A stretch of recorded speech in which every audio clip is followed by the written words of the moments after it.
Assalamualaikum warahmatullahi wabarakatuh. Perkenalkan nama saya Aldi Dusa Putra dengan NIM 494. Di sini saya akan menjelaskan minimap tentang bentuk-bentuk perusahaan.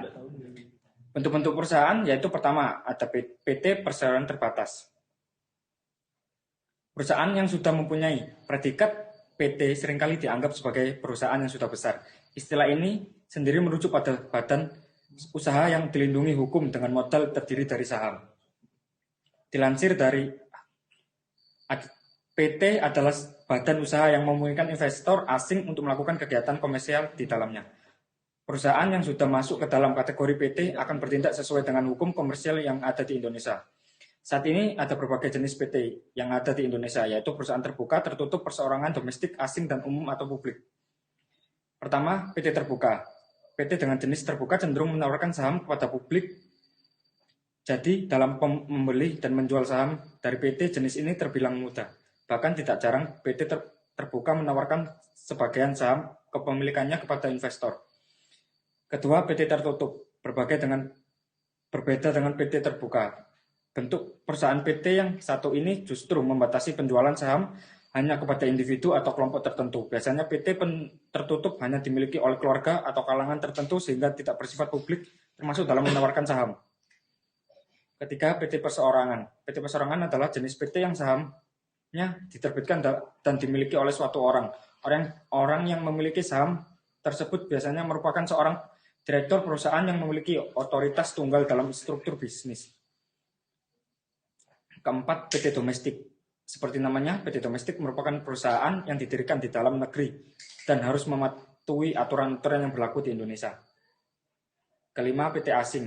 Kebalikan dari PT domestik, PT asing justru perusahaan yang didirikan di luar negeri dan harus mematuhi aturan yang berlaku dalam negeri. Sebagai contoh, ada PT dari luar negeri yang dibangun di Indonesia, maka PT tersebut harus mematuhi aturan yang berlaku di Indonesia. Ketujuh, PT umum atau publik. Pada dasarnya jenis PT ini mirip dengan PT terbuka, yaitu menawarkan kepemilikan saham kepada siapapun. Saham dari jenis PT ini juga terdaftar di bursa saham. Yang kedua, ada CV. Berbeda dengan PT, bentuk perusahaan yang satu ini belum termasuk ke dalam badan hukum. Hal tersebut sudah ditegaskan di dalam Kitab Undang-Undang Hukum Dagang Pasal 19. Di situ dijelaskan bahwa persekutuan komanditer harus bertanggung jawab secara pribadi terhadap kegiatan seluruhnya. Dalam pembuatan CV dibutuhkan berbagai macam dokumen, yaitu akta pendirian CV, surat keterangan domisili perusahaan, NPWP, pengesahan pengadilan, surat izin usaha perdagangan, tanda daftar perusahaan. Ketiga, usaha dagang. Bentuk perusahaan yang satu ini dibilang lebih sederhana dari PT. UD adalah salah satu bentuk badan usaha yang dimiliki satu orang saja. Hal ini berbeda dengan PT yang harus mensyaratkan minimal ada 2 orang pemegang saham. 4. Koperasi. Koperasi adalah badan usaha atau badan hukum di mana anggota saling bekerjasama dalam kegiatan ekonomi. Nilai-nilai yang dijunjung tinggi oleh anggotanya dalam mendasari kegiatan koperasi adalah kekeluargaan, menolong sendiri, bertanggung jawab, demokrasi, keadilan, dan sebagainya.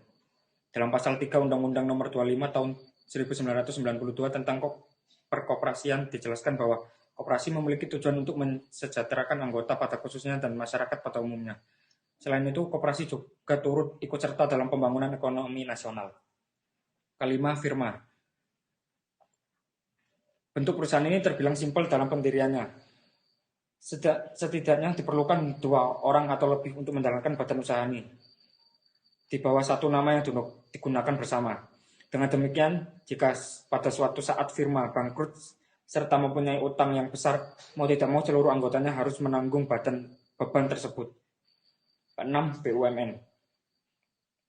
Pada hakikatnya BUMN adalah badan usaha yang melayani kepentingan masyarakat umum dan diawasi langsung oleh pemerintah. Modal usahanya pun berasal dari pemerintah. Selain BUMN ada juga BUMD, badan usaha milik daerah, yang keseluruhan atau sebagian modalnya adalah pemilik pemerintah daerah. Sekian presentasi dari saya. Wassalamualaikum warahmatullahi wabarakatuh.